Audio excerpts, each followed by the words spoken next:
श्री गणेशाय नमः। अवधूत चिंतन श्री गुरुदेव दत्त स्वामी समर्थ महाराज की जय। श्री स्वामी समर्थ सर्वावर स्वामी कृपा कायम राहावी ही स्वामी चरणी प्रार्थना। आजच्या व्हिडिओची सुरुवात स्वामी नारायण प्रार्थना करून करत आहे। हे गुरुराया, मला समाजात असं स्थान द्या की त्याने सर्वाचे भले होऊ द्या, त्यासाठी या शरीराची पात्रता करून घ्या। माझे कर्मच तुमची अनन्य भक्ती आहे याची समस्या, आणि जो या माझ्या जीवनाकडे बघेल तेव्हा त्याला फक्त तुमची आठवण येऊ द्या। तुमच्या भक्तीचा प्रसार होऊ द्या, त्याच्या हरवलेला आत्मविश्वास परत मिळू द्या। श्री स्वामी समर्थ। व्हिडिओ आवडला तर लाईक, शेअर आणि सबस्क्राईब करायला विसरू नका।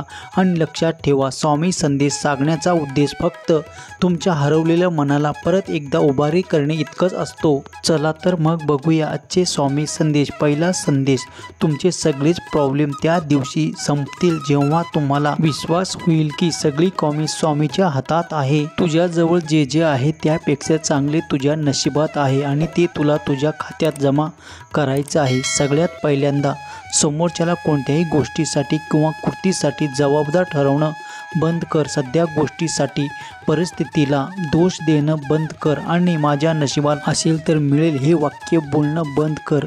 कधी कधी तुझ्या जवळच्या लोकांना जवळून पारखून घ्यायची गरज असते। तुम्ही सहमत असाल तर होय, बरोबर आहे असे टाईप करून तुमची सहमती दर्शवावं। कमेंटमध्ये श्री स्वामी समर्थ माझे दैवत आहे असे टाईप करा, भाग्यवान ठराल।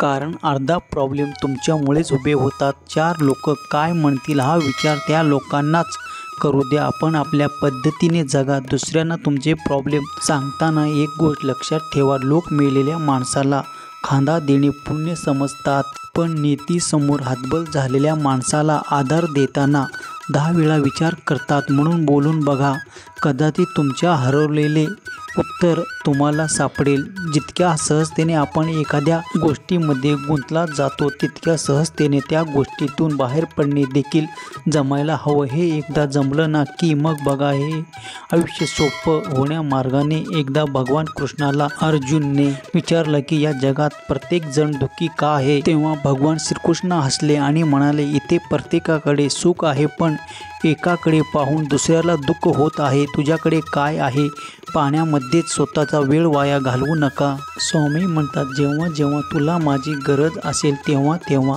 तुझ्यासाठी नक्कीच धावून येईल। हाच माझा तुला आशीर्वाद आहे बाळा। मनाच्या शांतीशिवाय मोठे या जगात कोणतीही संपत्ती नाही। आयुष्यात पुढे जगण्यासाठी उशीर झालं म्हणजे तुम्ही हारलात असं नाही। अनेकदा उशीर झाल्याने वेळ दुप्पट होते। चुकीच्या निर्णयामुळे अनुभव वाढतो, आणि योग्य निर्णयामुळे आत्मविश्वास। म्हणून निर्णय चुकीचा आहे की बरोबर आहे याचा विचार करू नका।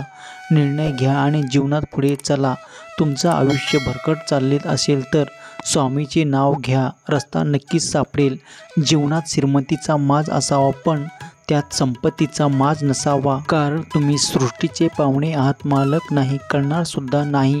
स्वतःची राख झाली की माती। साधेपणा आहे अंतिम सौंदर्य आहे। त्यामुळे क्षमा आहे परम शक्ती आहे। नम्रता हा सर्वात मोठा गुण आहे। नेहमीच नसतं अचूक कोणी, घड्याळ देखील चुकतं। जिंकलो म्हणता म्हणता निसटून जातो। अशा वेळी नशिबाचे फाटेही उलटे पडतात। म्हणून मोडू नये धीर, कधी सोडू नये नशिबाच्या नावाने उगाच गळा काढू नये। नदीमध्ये पडल्याने कधी जीव जात नाही। जीव तेव्हा जातो जेव्हा तुम्हाला पोहता येत नाही। परिस्थिती कधी समस्या बदलत नाही। समस्या तेव्हा म्हणते जेव्हा आपल्याला ती परिस्थिती हाताळता येत नाही। टेन्शन घेऊ नका, अजून काही दिवस सहन करा, फक्त हार मानू नका। स्वतःवर विश्वास असेल तर आयुष्यात कधीही कितीही मोठे संकट असू द्या, तुम्ही त्यातून बाहेर निघणार। हे निश्चित गोष्ट बदलणार आहेत। अजून थोडे दिवस, अजून काही वेळ स्वतःला द्या। मेहनत करत राहा, प्रयत्न करत राहा, तुम्हाला जे पाहिजे ते मिळणारच आहे। फक्त यावेळी हार मानू नका, तुम्ही खूप जवळ आला आहात। आता इथे धीर सोडू नका। अडचणी देवाने तुमचे लगेच ऐकली तर तुमची श्रद्धा वाढते, उशिरा ऐकले तर तुमची सहनशक्ती वाढते। पण ऐकलेच नाही तर समजून जा की देवाला ठाऊक आहे की ही अडचण तुम्ही सोडवू शकता। सद्गुरूवर स्वतःवर विश्वास ठेवा। कोणीतरी पुढे गेला म्हणून दोष करत बसण्यापेक्षा आपण मागे का राहिलो हा विचार करा आणि चालत राहा. स्पर्धा स्वतःशी करा, जगाशी नाही. एकनिष्ठ राहत चला, तुमची सगळी कामे होतील. कारण स्वामीच्या दरबारात निष्ठेला आणि कष्टाला किंमत आहे. अडचण कितीही येऊ द्या, प्राबल्यापुढे कोणीही जात नाही. त्यामुळे लक्षात ठेवा, वादळात दिवे लावण्याचे स्वप्न बाळगा. नेती मदत केल्याशिवाय राहत नाही, अशा सोडायचे नसते. निराश कधी व्हायचं नसतो. अमृत मिळालं नाही म्हणून विष कधी प्यायचं नसतं. आकाशाला गवसणी घालायचे असेल तर अपमान सहन करायला शिका. उद्या यशस्वी झाल्यावर हीच अपमान करणारी स्वतःचा मान वाढवण्यासाठी तुमची ओळख सांगतील. त्याचप्रमाणे जास्त सुख आणि जास्त दुःख कधीच कोणाजवळ व्यक्त करू नका. कारण लोक सुखाला नजर लावतात आणि दुःखावर मीठ सोडतात. आयुष्यात थोडी ॲडजस्टमेंट करायला शिका. कारण प्रत्येक वेळी प्रत्येक गोष्ट तुमच्या मनासारखी होणार नाही. उद्याच्या चिंतेत वेळ वाया घालवू नका. जे आहे ते फक्त आत्ताचं आहे. मला जमणार नाही हे वाक्य बोलणं बंद करा. तुम्ही ठरवलं तर तुम्ही काही करू शकता. जग बदलायचे असेल तर सर्वात आधी स्वतःला बदलावा लागेल. संघर्ष करत राहा. साम्राज्य एका दिवसात तयार होत नाही. श्री स्वामी समर्थ. सर्वावर स्वामी कृपा कायम राहावी. दुसरा संदेश, जे काही चालू आहे तुमच्यासोबत ते थोड्या वेळापुरतं आहे. अजून थोडं दिवस विश्वास ठेवा, सर्व नीट होईल. चांगल्या माणसांना चांगल्या गोष्टी उशिरा मिळतात. संयम ठेवा, तुझी वेळ पण लवकरच येईल. जर माझे नाव तुझ्या होठाशी आहे तर घाबरतोस कशाला? मी सदैव तुझ्या पाठीशी आहे. नाही जमणार असं म्हणण्यापेक्षा करून बघ, यश निश्चित मिळेल. प्रत्येक गोष्ट मिळवायची इच्छा जेव्हा तुम्ही करता तेव्हा स्वतः तुमच्या आयुष्यात सुखाचे आगमन होईल. तुमच्या मनातल्या सर्व इच्छा पूर्ण होतील असे लगेच हारून जाऊ नका. वाईट गोष्टी तुमच्या चांगल्यासाठीच घडत असतात. उद्या काय होईल, कसं होईल याचा विचार करत जगू नका. कारण विचार करून गोष्टी बिघडतात किंवा सुधारत नाही. त्यांना तुम्हाला सामोरे जावेच लागते. लोकांच्या आयुष्यात काय चाललं आहे याचा विचार करणे बंद करा. लोक आपल्याबद्दल काय बोलत असतील याचा विचार करणे बंद करा. आपल्या आयुष्याची तुलना इतरांसोबत करणे बंद करा. आपल्याला पुढे काय करायचे आहे, आपले भविष्य कसे असायला पाहिजे याचा विचार करा. तेव्हा तुमच्या पुढचा प्रवास सोपा होईल.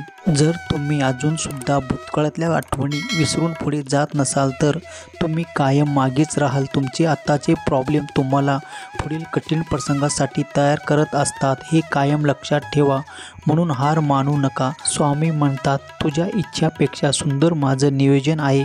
प्रयत्न सोडू नको बाळा. सुरुवात जरी कठीण असली तरी शेवट मात्र नक्कीच गोड असेल. पायात काटा मोडला म्हणून प्रवास सोडून द्यायचं नाही. काटा बाजूला काढायचा आणि प्रवास पुन्हा सुरू करायचा. का डोळ्यात पाणी आणतोस? सेकंदात आयुष्य बदलतं का? दुःखाच्या पुढे गुडघे टेकत आहे. सांग त्यांना, अरे संकटानो, तुमच्यामुळे मला समजलं या ब्रह्मांडातील सर्वात मोठी शक्ती माझ्या पाठीशी उभी आहे. आज जरी सगळं संपलं आहे असं वाटलं असलं तरी ऋतू बदलतं तसं आयुष्यही बदलतं. उठ, चल, हीच वेळ आहे. हाच तो दिवस. संधी तुमच्या प्रयत्नाची वाट बघत आहे.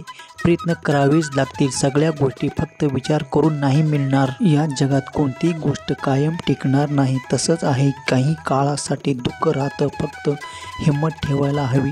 आयुष्यातील सर्व दुःख संपतील आणि सुखाचे आगमन होईल. निश्चित राहा, पुढे चल, मागे मी राहील. कुठेही माझे दर्शन देईन. एवढंच नाही तर तुझ्यासाठी अशक्य शक्य करेल. लक्षात ठेव, ही नियती जर तुझ्याकडून काही हिसकावून घेत असेल तर त्यापेक्षाही मूल्यवान देण्यासाठी तुझा हात रिकामा करत आहे. वाईट वेळ चालू आहे पण घाबरू नकोस. विश्वास ठेव, तुला सर्व काही मिळेल.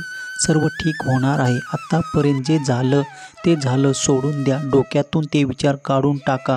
पुढे येणारा प्रत्येक क्षण नवीन आहे, तो जगा. आपली स्वप्ने पूर्ण करण्यासाठी वाटचाल करा. तुमच्यामध्ये ती क्षमता आहे आणि तुम्ही काही करू शकता. खूप वेळ आहे. असं होतं की आपल्याला आपल्या आयुष्यातील उत्तर मिळत नाही किंवा संकट आल्यानंतर तुम्ही खूप परेशान असता. खूप जण तर रागात स्वतःवरचे नियंत्रण गमावून बसतात किंवा त्या संकटापासून पळण्याचा प्रयत्न करतात.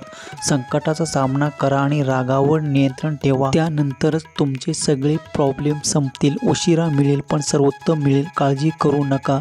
तुझ्या प्रत्येक प्रयत्नाला आमची साथ असेल. श्री स्वामी समर्थ. तुमच्यावर स्वामी कृपा कायम असावी. घडावी, जिथे स्वामी पाय तिथे नेहुनी काय, स्वामी भक्त प्राबल्य घडवी ही माय. स्वामी सांगतात जाता जाता बाळा एवढंच सांगेन मी परत येईन, पण बाळा नेहमी लक्षात ठेव, कलेला मार्गदर्शन मिळेल की कलाकार घडतो, तुला माझी सोबत असली की चांगला माणूस घडतो. माझे शब्द तुझ्या आठवणीत ठेव, फक्त नीतिमत्ता साफ ठेव, काळजी करू नकोस, मी आहे, फक्त तुझा मार्ग चालत राहा.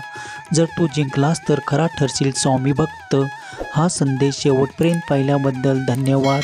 जय गिरिजापती भवानी शंकर शिवशंकर शंभो.